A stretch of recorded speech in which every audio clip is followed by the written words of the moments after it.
Bom,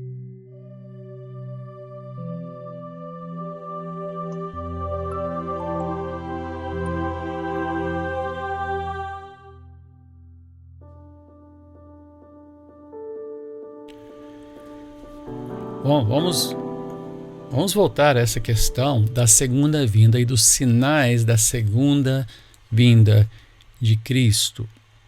Porque ao descrever a grande tribulação em Mateus 24, eu mostrei no último programa que isso se trata do período que antecedeu a destruição de Jerusalém. Porque foi o que eles perguntaram: Senhor, quando é que vai acontecer isto que o Senhor está falando, que não ficará pedra sobre pedra, que é desolação, sua casa está desolada, deserta?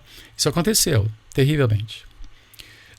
Aí ele fala: logo em seguida a tribulação, daqueles dias o sol escurecerá, a lua não dará a sua claridade, as estrelas cairão do firmamento e os poderes do céu serão abalados. Esta linguagem é linguagem apocalíptica e sempre descreve a queda de um império, ou a queda de uma cidade, o fim de uma era. Não é o fim de tudo, é o fim de uma era. Essa linguagem vem tanto de Isaías, como de Daniel, como de Ezequiel. Nós achamos também em Apocalipse esta descrevendo o fim de épocas, o fim de impérios, pelas estrelas caindo, ou seja, em termos bem cósmicos, né? Aí ele fala: se todos os povos da terra se lamentarão, então aparecerá no céu o sinal do Filho do Homem. Todos os povos da terra se lamentarão e verão o Filho do Homem vindo sobre as nuvens do céu com poder e grande glória. E ele enviará os seus anjos com grande som de trombeta, os quais reunirão os seus escolhidos dos quatro ventos de uma à outra extremidade dos céus. Sem entrar em grandes detalhes, simplificando isso, nós estamos vendo aqui o quê? O fim do Sinédrio, que está falando com os discípulos, está falando com os discípulos. O fim do Sinédrio, o fim de Jerusalém, o fim do sistema religioso e político judaico. E o início de quê? Da vinda do reino, quando a mensagem seria espalhada para os quatro ventos. E ele diz: aprendam a parábola da figueira. Quando já os seus ramos se renovam e as folhas brotam, vocês sabem que o verão está próximo. Assim também vocês, quando virem todas essas coisas, saibam que está próximo às portas.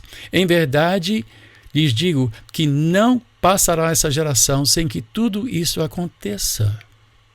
Passará o céu e a terra, porém as minhas palavras não passarão. Não passará esta geração. Aí respondeu uma segunda pergunta dele, porque eles perguntaram: quando que vão acontecer essas coisas e quando virá o Filho do Homem e será o fim? Ele disse: mas a respeito daquele dia e hora, já está falando de outra coisa, nem o Filho, nem os anjos dos céus, nem o Filho, senão o Pai. Ninguém sabe. Pois assim como foi nos dias de Noé, assim será também a vinda do Filho do Homem. Pois assim como nos dias anteriores ao dilúvio, comiam e bebiam, casavam e davam-se em casamento, até o dia em que Noé entrou na arca, e não o perceberam, até que veio o dilúvio e os levou a todos. Assim será também a vinda do homem.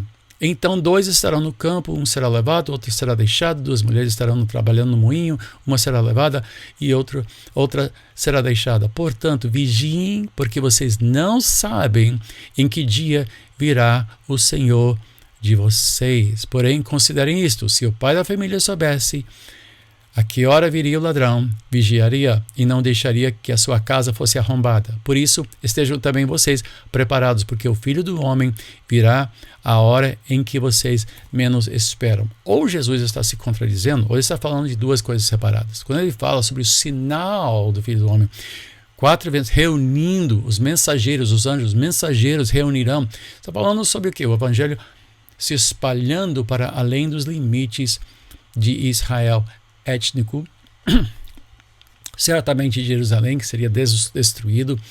É o fim do mundo para eles, céus e terra, porque eles viam Jerusalém como o lugar de convergência de céus e terra. Ele disse: isso vai passar, mas a minha palavra não passará.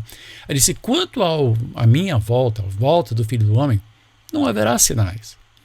Como assim não haverá sinais? Todos esses sinais, não, esses sinais antecedem o quê? O fim que os princípios das dores, a abominação de desolação, tudo isso aponta para o quê? A terrível e trágica destruição da cidade de Jerusalém. 1.100.000 pessoas foram mortas pelos romanos, crucificados ao redor da cidade, 500 por dia, e depois de invadir, sacrificaram aos seus deuses no templo, uma coisa impensada, uma coisa impossível para eles. Ele disse, tudo isso vai passar, mas a minha palavra não passará. Agora, quanto à minha volta, não haverá sinais. Então, a pandemia não é um sinal da volta de Jesus, é mais um desastre que aconteceu, está acontecendo ao longo desses 2.000 anos, que já viram reinos surgir, reinos cair.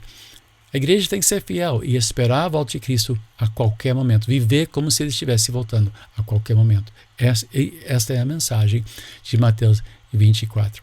Estou no Instagram, se tiver dúvidas, perguntas, pode fazê-las, Bispo Walter, @Bispo Walter, é meu endereço no Instagram. Muitas das coisas que eu trato aqui, eu vou tirando, inclusive, de sugestões que eu recebo pelo Instagram, mas pode deixar seu comentário aqui também, pode dar seu like, pode assinar o canal, seria bom. E eu volto com a próxima, eu acho que o próximo é Descomplicando a Leitura do livro do Apocalipse. Interessante. Até lá, que Deus te abençoe, Deus te guarde nesses tempos tão difíceis. Fico por aqui. Um abraço.